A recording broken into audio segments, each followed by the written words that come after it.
Hello दोस्तों, स्वागत है आपके अपने YouTube channel study MCQ 1M पर। अब हम देखने वाले हैं प्राचीन भारत में क्लास दूसरा में ये साहित्यिक स्रोत है। साहित्यिक स्रोत में सबसे पहले हम देखेंगे वैदिक साहित्य।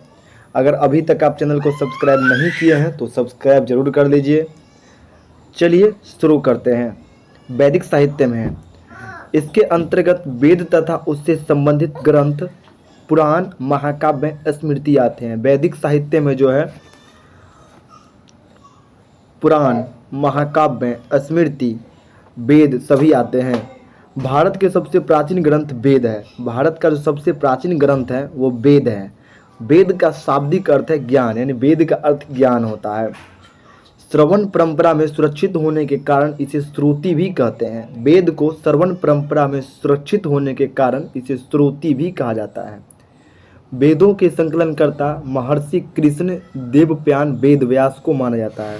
वेद के संकलनकर्ता महर्षि कृष्ण देवप्यान वेद व्यास को माना जाता है। वेद चार है: ऋग्वेद, सामवेद, यजुर्वेद तथा अथर्ववेद। वेद चार हैं: ऋग्वेद, यजुर्वेद, सामवेद, अथर्ववेद। वेद के संकलनकर्ता महर्षि कृष्ण देवप्यान वेद व्यास है। आगे हम देखेंगे। अब हम पढ़ेंगे पहले ऋग्वेद। चलिए, ऋग्वेद में है, ब्राह्मण साहित्य में सबसे प्राचीन ग्रंथ ऋग्वेद है। ब्राह्मण साहित्य में सबसे प्राचीन ग्रंथ ऋग्वेद है। ऋग्वेद में ऋग का अर्थ छंदों तथा चरणों से मुक्त यंत्र है। ऋग्वेद में ऋग का अर्थ छंदों तथा चरणों से मुक्त यंत्र होता है। ऋचाओं के क्रमबद्ध ज्ञान के संग्रह को ऋग्वेद कहते हैं। ऋचाओं के क्रमबद्ध ज्ञान के संग्रह को ऋग्वेद कहा जाता है। ऋग्वेद में 10 मंडल है, 1028 सूक्त है और 10,462 ऋचाएँ हैं। ऋग्वेद में 10 मंडल है, 1028 सूक्त है और 10,462 ऋचाएँ हैं। वेद की ऋचाओं को पढ़ने वाले ऋषि को होत्री कहते हैं। वेद की ऋचाओं को पढ़ने वाले ऋषि को होत्री कहते हैं। विश्वामित्र द्वारा रचित ऋग्वेद के तीसरे मंडल में सूर्य देवता सावित्री को समर्पित प्रसिद्ध गायत्री मंत्र है। विश्वामित्र द्वारा रचित ऋग्वेद के तीसरे मंडल में सूर्य देवता सावित्री को समर्पित प्रसिद्ध गायत्री मंत्र है। ऋग्वेद के 9वें मंडल में सोम देवता का उल्लेख है। ऋग्वेद के 9वें मंडल में सोम देवता का उल्लेख है। बाद में जोड़े गए 10वें मंडल में पहली बार शूद्रों का उल्लेख है। बाद में जोड़े गए 10वें मंडल में पहली बार शूद्रों का उल्लेख किया गया है, जिससे पुरुषुक्त कहा गया है। शूद्र को पुरुषुक्त भी कहा गया है, जिसके अनुसार 4 वर्ण हैं। शूद्र के अनुसार 4 वर्ण हैं: ब्राह्मण, क्षत्रिय, वैश्य तथा शूद्र। अच्छा, पुरुषुक्त के अनुसार 4 वर्ण हैं: ब्राह्मण, क्षत्रिय, वैश्य तथा शूद्र। आदि पुरुष यानी ब्राह्मण जो है मुख से उत्पन्न हुआ है, ब्राह्मण मुख से उत्पन्न हुआ है। क्षत्रिय जो है भुजा से उत्पन्न हुआ, क्षत्रिय भुजा से। वैश्य जो है जंघाओं से उत्पन्न हुए हैं और शूद्र जो है चरणों से उत्पन्न हुए हैं। ऋग्वेद में इंद्र के लिए 250, ऋग्वेद में इंद्र के लिए 250 तथा अग्नि के लिए 200 ऋचाएँ यानी मंत्रों की रचना की गई। ऋचा का अर्थ होता है मंत्र। ऋग्वेद में इंद्र के लिए 250 और अग्नि के लिए 200। अगर सोम पूछ दे तो सोम के लिए 120 मंत्र हैं। वामन अवतार के 3 पगों का आख्यान का प्राचीनतम स्रोत ऋग्वेद है। वामन अवतार के 3 पगों के आख्यान का स्रोत ऋग्वेद है। वामन अवतार के जो 3 पग हैं उसका हम चर्चा करते हैं, वो ऋग्वेद में होता है। अब हम पढ़ेंगे यजुर्वेद। यजु का अर्थ है यज्ञ, यजु का अर्थ है यज्ञ। यजुर्वेद में यज्ञों के नियमों एवं विधि विधानों का संकलन है। यज्ञ के नियम और विधि विधान यजुर्वेद में है। वैदिक मंत्रों के संग्रह यजुर्वेद में बताए गए हैं। वैदिक मंत्रों का संग्रह यजुर्वेद में बताए गए हैं। यह वैदिक अनुष्ठान से संबंधित है। यजुर्वेद जो है वैदिक अनुष्ठान से संबंधित है। यजुर्वेद के मंत्रों का उच्चारण करने वाले पुरोहित अध्वर्यु कहते हैं। यजुर्वेद में जो मंत्र का उच्चारण करने वाले पुरोहित होते हैं, पुरोहित मतलब पंडित होते हैं, उसे अध्वर्यु कहते हैं। एक ऐसा वेद है जो गद्य व पद दोनों शैली में है। यानी यजुर्वेद में जो है वह ऐसा वेद है जो गद्य और पद्य दोनों शैली में है। यजुर्वेद में कर्म कांड का प्रधान है। कर्म कांड, जो भी कर्म कांड होते हैं, टकला बनना, फलना चिलना, मुंडन, चाहे शादी, वह सभी यजुर्वेद में है। कर्म कांड, जो भी कर्म होता है। यजुर्वेद के दो भाग है, कृष्ण यजुर्वेद और शुक्ल यजुर्वेद। यजुर्वेद के दो भाग हैं, कृष्ण यजुर्वेद, शुक्ल यजुर्वेद। आगे है अब सामवेद। साम का शाब्दिक अर्थ ज्ञान। साम का शाब्दिक अर्थ है ज्ञान या संगीत।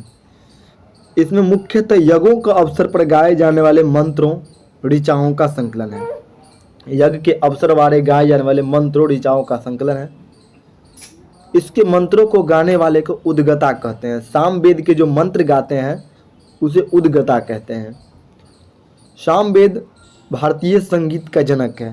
सामवेद भारतीय संगीत का जनक है। सामवेद में कुल 1875 ऋचाएँ हैं, यानी 1875 मंत्र हैं, जिनमें से 75 से अतिरिक्त शेष ऋग्वेद से ली गए हैं। यानी 1875 में 75 ही सामवेद में है, बाद बाकी 1800 ऋग्वेद से ली गई है। सामवेद का आवेद यानी उपवेद गंधर्व वेद है। सामवेद का उपवेद गंधर्व वेद है। उपवेद को आवेद भी कहते हैं। सामवेद की प्रमुख शाखाएं कैथुमीय, जैमिनीय और रणानीय हैं। सामवेद की प्रमुख शाखाएं कैथुमीय, जैमिनीय और रामायणीय हैं। अब हम पढ़ेंगे अथर्ववेद। अथर्ववेद में जो है अथर्वा नामक ऋषि इसके प्रथम द्राष्टा है। अथर्वा नामक ऋषि इसके प्रथम द्राष्टा है। इन्हीं के नाम पर अथर्ववेद कहा गया है तथा इसके दूसरे द्राष्टा यानी अथर्ववेद के दूसरे रचयिता अंगिरास ऋषि थे। अंगिरास ऋषि, इसे अथर्वागीड वेद भी कहा जाता है। इसे भौसज वेद भी कहते हैं। अथर्ववेद को भौसज वेद भी कहते हैं।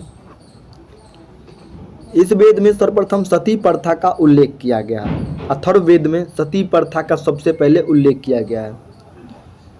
अथर्ववेद इसकी रचना सबसे अंत में हुई। अथर्ववेद की रचना सबसे अंत में हुई। इसमें कुल 20 कांड है। अथर्ववेद में जो है 20 कांड है, 731 सूक्त है एवं 5987 मंत्र हैं। इसमें लगभग 1200 मंत्र ऋग्वेद से उद्गत है, यानी 1200 मंत्र ऋग्वेद से लिया गया है। यह भौतिकवादी वेद है। अथर्ववेद जो है भौतिकवादी वेद है। इसमें सामान्य मनुष्य के विचारों तथा अंधविश्वासों का विवरण मिलता है। अथर्ववेद में जो है सामान्य मनुष्य के विचार और अंधविश्वास का विवरण मिलता है। जैसे जादू, टोने, टोटके का उल्लेख किया गया है। यानी जादू, टोना, टोटके सब जो है वो अथर्ववेद में है। इसमें चिकित्सा पद्धतियों व औषधियों का भी उल्लेख किया गया है। अथर्ववेद में चिकित्सा और औषधि का भी उल्लेख किया गया है। अथर्ववेद का उपवेद यानी आवेद शिल्प वेद है। अथर्ववेद का उपवेद शिल्प वेद है। इस वेद में आर्य एवं अनार्य सभ्यता एवं संस्कृति का प्रभाव दिखाई देता है। अतः अथर्ववेद में आर्य एवं अनार्य सभ्यता एवं संस्कृति का प्रभाव दिखाई देता है। अथर्ववेद में परीक्षित के कुरुओं का राजा कहा गया है। अथर्ववेद में परीक्षित को कुरुओं का राजा कहा गया है। इसमें सभा एवं समिति को प्रजापति के 2 पुत्रियां कहा गया। अथर्ववेद में सभा एवं समिति प्रजापति की 2 पुत्रियां कहा गया है। पृथ्वी सूक्त अथर्ववेद की प्रतिनिधि सूक्त माना जाता है। पृथ्वी सूक्त अथर्ववेद की प्रतिनिधि सूक्त माना जाता है। ब्राह्मण साहित्य, इनकी रचना वैदिक संहिताओं की व्याख्या करने हेतु सरल गद्य में की गई है। ब्राह्मण साहित्य, इसकी रचना वैदिक संहिताओं को व्याख्या करने हेतु सरल गद्य में की गई है। ब्रह्मा का अर्थ यज्ञ है। ब्रह्मा का अर्थ यज्ञ है, अतः यज्ञ के विषयों को प्रतिपादित करने वाले को ब्राह्मण कहलाता है। यज्ञ के विषय में प्रतिपादन करने वाले ग्रंथ ब्राह्मण कहलाता है। ऐतरेय में राजाभिषेक के नियम एवं प्राचीन राजाओं के नाम दिए गए हैं। ऐतरेय में राज्याभिषेक का नियम एवं प्राचीन राजाओं को नाम दिए गए हैं। शतपथ ब्राह्मण में गंधार, शल्य, केकय, कुरु, पंचाल, कौशल, विदय आदि राजाओं का नाम उल्लेख है। चलिए आज की क्लास हम यहीं समाप्त करते हैं। क्लास 2 यहीं समाप्त होती है। मिलते हैं अगली वीडियो में क्लास 3। तब तक आप चैनल पे बने रहें। अगर नए हैं तो सब्सक्राइब जरूर कर दीजिएगा। धन्यवाद। मिलते हैं अगली वीडियो में।